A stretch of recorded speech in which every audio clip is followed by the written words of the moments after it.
I'd like to acknowledge the Wurundjeri Wurrung people as the traditional owners of the land where this recording was made. Over the past few months, I've been walking through reserves around Melbourne, Naarm, and recording conversations along the way. I've met with traditional owners and First Nations peoples, conservationists, ecologists, and others who've chosen a place that matters to them. We walk and talk about nature, what lives there, what's changed, and what needs protecting. You'll hear our footsteps, the wind in the trees, the birds overhead, and the city not too far away. This is Finding Melbourne's Nature.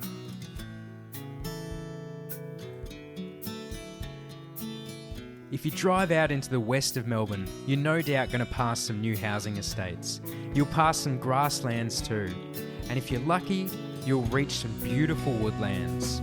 This is an area where so many of the woodlands got cleared on the Victorian volcanic plain, there's just a few patches left as remnant. This particular site we're at is extremely significant and it's been cared for by just a few volunteers. One of those volunteers is Daryl Akers, and he's going to tell us all about this place. So we're going to pull up a stump, enjoy a relaxing talk, and hear all about Pinkerton Forest. Okay, well, at the moment we're standing in Pinkerton Forest. It's about 60-hectare grey box grassy woodland. It's owned by Greater Western Water. We're lucky it's been preserved. It's an old growth forest. It's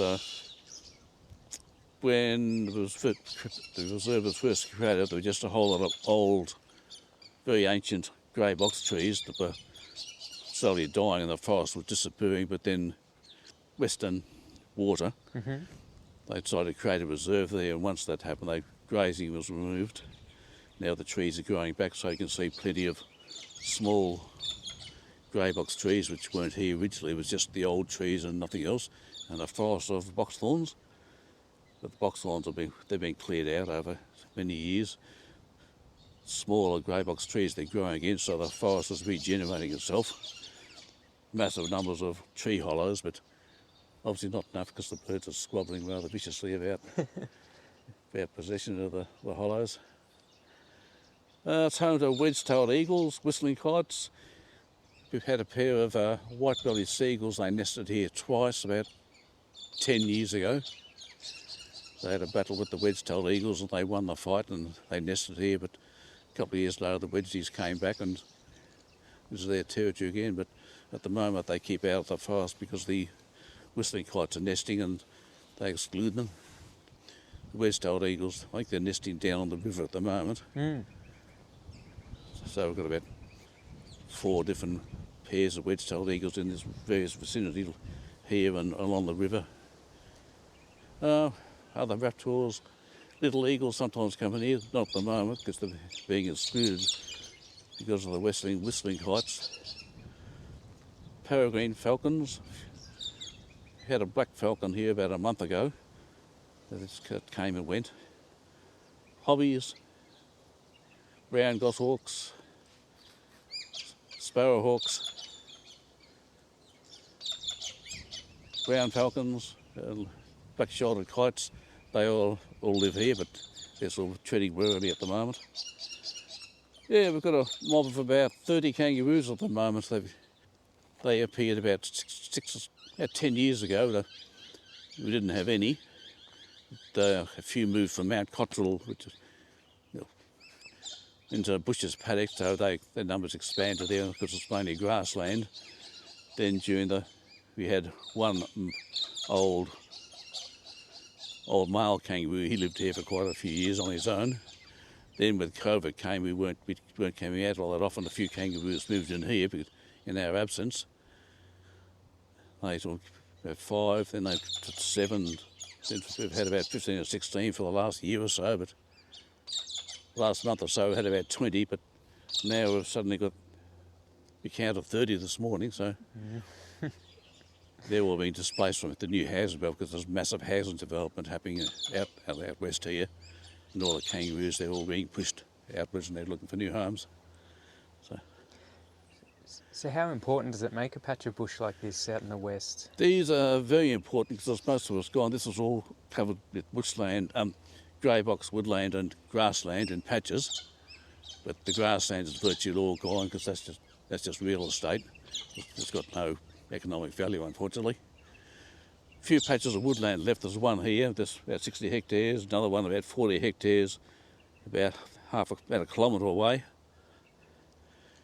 Ainsbury Forest, that's about 300 hectares, which is the other side of the river. And a few tiny little patches, just a few hectares, but that's about it. So as Melbourne expands rapidly like it is at the moment, Melton is expanding hugely, these little remnants of bushland have become more and more important because we're losing lots of wildlife. Even this woodlands like this, we're losing bird life, the specialised woodland species have disappeared. Like I said before, the diamond firetails, we've lost them. The brown tree creepers, the jacket winters, and what's the other one? Yeah, they're declining. So they're really important for conservation-wise because these are the only refuges left where the wildlife can survive. We're lucky in Melton we've got the Werribee River, but also got a couple of creeks in Melton, Toolan Creek and Arnold's Creek. The trees have been kept there, so they're valuable wildlife corridors. So migrating birds, when they're moving from northern Australia, they move along the Great Dividing Range, then they hit the creeks that move north-south, so they move along there and they end up in here and down towards the coast. So we get a lot of migratory birds here as well, so it's refuges for those. That's fantastic. And you mentioned some old grey box. Do you have an idea of how old some of those might be? Have they ever been aged? I'm not sure. I think I heard somewhere that they're about 400 years, but wow. I'm not an expert, so. Yeah, we've got a lot of those there. Every so often we lose another one, whether we have a thunderstorm or a lightning strike, so you can see the dead trees lying around. Once upon a time, whenever a tree fell down here, it was always cleared away to tidy up the bush for firewood, but once we started working in here, we stopped that because they're part of the habitat. Like the brown tree creepers, a lot of them, they need fallen timber to feed on. So we've kept all the fallen trees and fallen branches now, which a lot of people think is untidy. It's a great position to be in, to have hollows in this sort of area, I guess. A very large proportion of Australian birds, they need hollows to nest in. Without the hollows, they disappear. Same as Melton along the creeks there, we've still got a lot of old trees left there, the old red gums with hollows, so even though we're losing a lot of the natural environment around this area, we've still got the creeks left and places like this. What's been your most exciting finds, flora and fauna here? All the time, really. Well, it's always exciting to find eagles here, especially when you find an eagle's nest. At the moment, we're watching a battle between a couple of pairs of galahs. They're fighting over possession of a couple of nest hollows that aren't quite big enough, so they're drawing blood and feathers. So. Do you get any orchids and lilies and things? A few little lilies. Don't think we've got any orchids, I don't think. They would have been here once upon a time, but most of the small wildflowers have all disappeared. We're trying to bring back the understory plants here, like you see those brightly coloured red stakes. That's where we've planted shrubs and bushes. So trying to recreate an understory for, again, nesting habitat for the birds that don't nest in hollows, like the finches. They need bushy plants to nest in, and the smaller birds, they need shrubby areas so they can hide from the raptors and the foxes and the cats. Otherwise they're out in the open and they get eaten. Yeah, also important to heritage with various scar trees around. So there's obviously Aboriginal presence here once upon a time.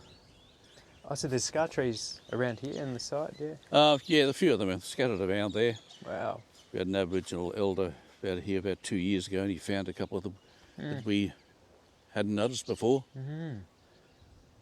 I guess that the grey box are one of those trees that you don't often realise how old they are, because they're not the biggest, widest tree that you see in the landscape, but even with a decent girth, they can be hundreds of years old. Yeah, several hundred years. I think 400 years is what I heard, but don't take that as gospel, because I'm not an expert. No, that's all right. Yeah. They do fall down from time to time, and lightning strikes. The one we're standing here, you can see it's been hit by lightning. So you've got this sort of the big gash that spirals around the trunk. Yeah. We've got a few trees like that. Wow. So they've seen some weather. Yeah, another one, there was a thunderstorm about 5 years ago, and one tree, it just shattered. So large splinters of wood and timber, that's 2 or 3 metres long, just scattered in a circle. So wow. Luckily nobody was here when that happened. Do you know how this site came about in terms of being protected and looked after? Originally it was part of the Melbourne sewage works, and the Shire engineer, I'm not sure what he was, but Melbourne Shire engineer, or perhaps he might have worked for the Melbourne sewage works, he decided to protect this. He had an idea of using the forest here, the forest remnant, as an asset, like for beekeeping and protection. Actually, it's called Pinkerton Forest because the Pinkerton family, they were the first white people to settle here. They only stayed a few years, but actually one of the Pinkerton descendants still comes out here helping with take care of it. He's part of our group. So it was deliberately kept as for economic value. For beekeeping was the main thing he was interested in, this fella, but so it was kept for that, and it's been kept by accident almost. Same as Ainsbury across the river there, that was kept intact because they needed some place to put the sheep when they shore them in the winter time, because they have sheep. When they've been shorn in the winter, they often die of exposure. So they kept the Ainsbury forest there. That was one part of the huge forest. So they just put the sheep in there after they'd been shorn to protect them. Same thing happened here for quite some years. That when the sheep had been shorn, they get placed in here when it was really cold, windy weather. But we discontinued that now because it was causing damage to the natural environment. What do you think would be the dream for this property? Just keep going and just keep going the way, to keep being protected in perpetuity, hopefully. Obviously nothing's forever, but just keep improving it and perhaps addressing the loss of endangered birds. Like I said, we are losing a few of them. It'd be good to work out why we are and how to prevent that happening. So try and hang on to the few remnants of bushland that are still around here, because they're all in danger, all pressure to develop them, and so there's still a bit of work to be done. That patch over there that's been newly acquired, it's about 12 years. It's been part of the reserve, so that's slowly growing back as well. So I just keep protecting it basically as remnant wildlife and lungs of the earth. And I presume places like this can't survive or don't survive well without intervention for removing the boxthorn and weeds. What sort of work have you been doing out here? We're constantly weeding the boxthorns. The boxthorns keep growing back because birds keep eating the seed, the berries, because the boxthorn berries are quite tasty. Birds eat them, foxes eat them. They keep bringing the seeds in, so it's a constant battle just to keep them from returning. Other ones like a serrated tussock, Galenia, that's a major problem at the moment. We've got that pretty much under control in the forest now after several years, but again, that keeps coming back. So weeding's the constant thing, the moment. The weeds keep coming in, they get blown in, seeds come in by birds and foxes. So it's just a matter of preventing them from coming back. Do you think the west of Melbourne and some of the conservation areas around here get enough attention or need more attention compared to other areas around Melbourne? Not too much attention, I suppose. They need to be protected, so you wouldn't turn this into a parkland, because it'd be loved to death. Like the other parklands that people come into. But yeah, they don't get that.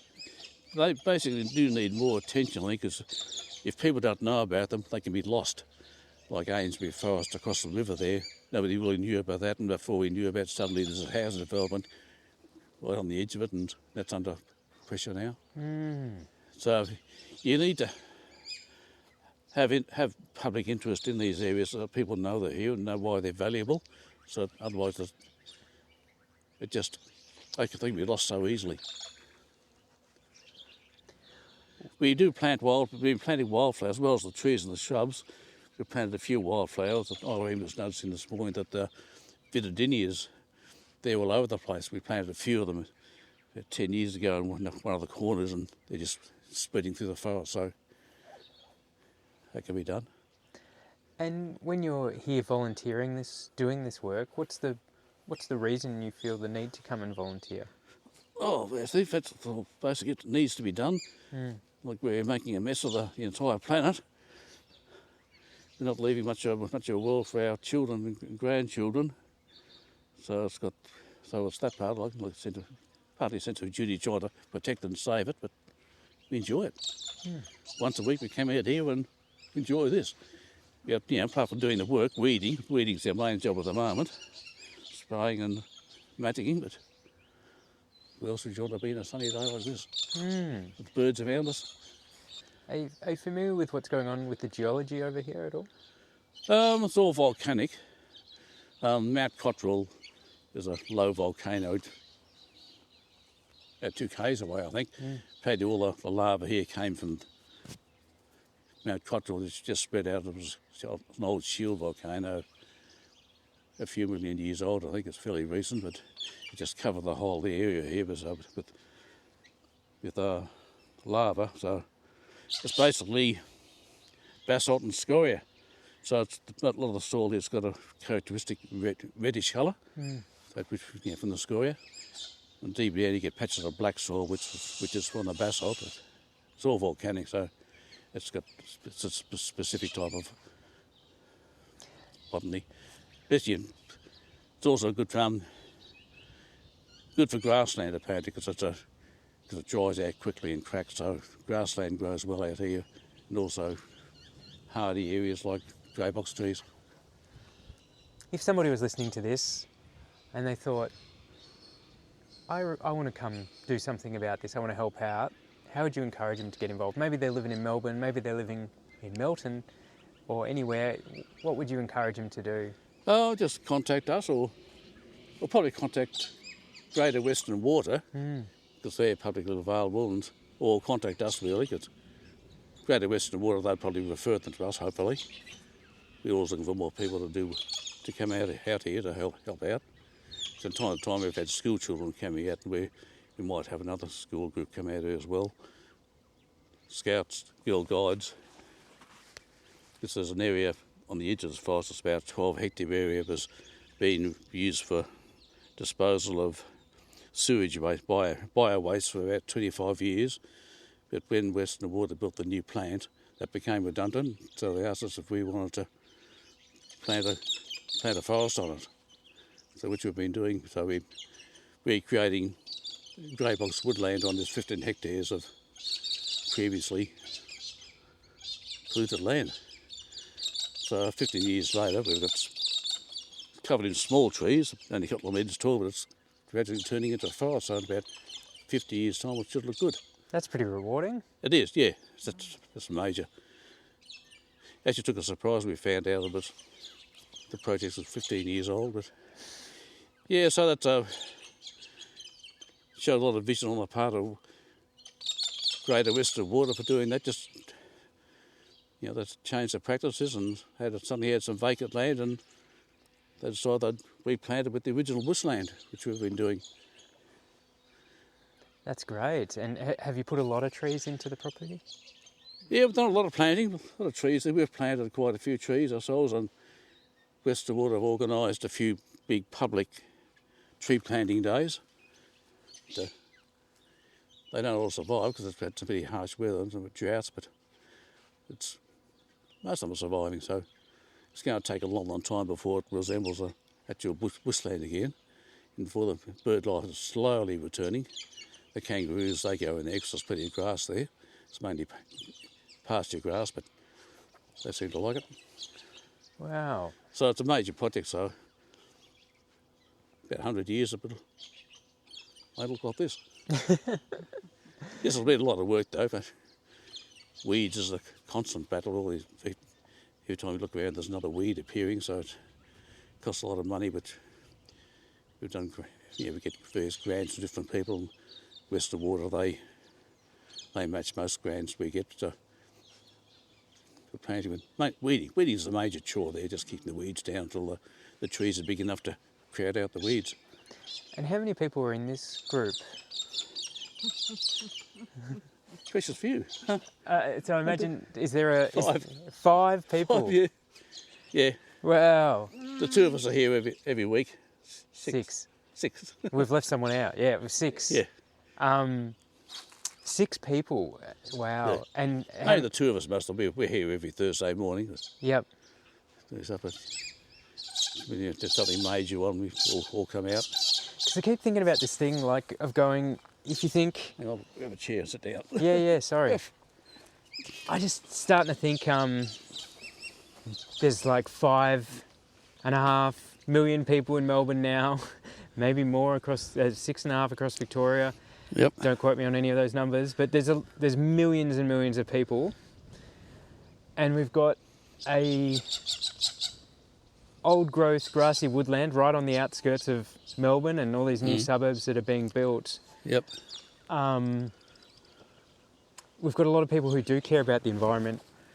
Yeah, the trick is to getting into contact with them, really. So you need people who are good organisers, and people who are good organisers, good people person. I'm not a good people person, as you can tell. Not good at speaking, so you need people to get other people to come out here and get them enthused. School kids, primary school kids, it's good getting them involved because they're still very enthusiastic and everything's new to them. So they get really excited and planted. When they get into high school, they get a bit more jaded and disillusioned and don't want to do this daggy old environmental stuff. But later, when they get older again, they start having their families. They sort of come back to it again. But we were here planting when I was at school. How are they going? So occasionally you hear from people, these adults, young adults, they come up and, oh, you're so-and-so, yeah. We planted trees with you back in whenever. So, so people, they sort of come back in cycles sometimes because they're looking for healthy outside activities for their kids, like trying to get them off their gadgets and their screens and heaven knows what, or roaming the streets. So often, especially when they're working in town and Melbourne Environment Group, people, the young families, they bring along their small kids just to get them interested in something healthy before they turn into teenagers and disappear into it. Yeah. Another world. Yes, that's what we should be doing, getting more kids involved. Is there a target where what you're trying to get to with this? Is there a species you want to come back or something like that? We did have a flagship species, which was the diamond firetail. So, yeah, there's also small stuff like lizards, like if you want the kingfishers, that's a spectacular bird. They eat skinks. We've got a few skinks here, so luckily, but a few blue-tongued lizards. Have you seen a kingfisher here before? They come here in the summertime. Sometimes in here, not all the time. Well, they're probably here. We caught them on camera drinking from the water trough just over there. Because we've got a camera permanently on site. It's there all the time. It's not working so well at the moment for some reason, but so we've got a good idea what if the kangaroos, they come there to drink every day. The fox comes there every day. Possums, they come to every night rather. Possums come every night and the fox comes, well, day and night. We've only got the one, luckily. Yeah, right. It's a bit hard to catch, so we just leave him there as a token predator. Do you do any flora monitoring? No, it's my bird. Well, we do bird monitoring 4 times a year. Birds, so that's all them. But BirdLife Australia, they're all BirdLife Australia members. They come out here 4 times a year. So we've been doing it for about 20 years, so we've got a pretty good idea that what birds are out here, like 173. But it's a good list. That's it's a good really... list. It's all, it's sad when you lose birds too. Has anything new come that you didn't expect to come in recent years? Oh, yours, the honey eater. Yeah, I even heard a mystery bird about a month ago, I think it was. And they had a bird survey, which was just a week ago, and I just told them, described it to them, and they were wandering around. They come back, we found a spiny-cheeked honey eater. The two of them. Right. So that's a new one for us. Well, apparently they've been found here before, but we'd never seen them. But something you think of more along the coast or something like that, spiny cheek? Yeah, so I don't know what they're doing here. They're not still around, but I was here for a few weeks. Yeah, the sea eagle, that was a surprise when the sea eagles appeared here. I didn't think they'd be here, but they nested for 2 years. So that was during the millennial drought, but at its height and everything was dry. And all these, we got a big dam behind us that was full of ducks, because all the ducks inland, they'd all moved to the coastal areas because there was no water. So we had a huge number of grey teal here, and they had young birds. So the sea eagles had a huge supply of grey teal that was still learning to fly. It's about every half hour they'd come down and grab another one. So the first year they had 2 baby eagles survive, which is unusual. Yeah. The following year, only the one survived, which is more normal. So we're surprised to see them here. Yeah. Do you have a favourite part of the reserve?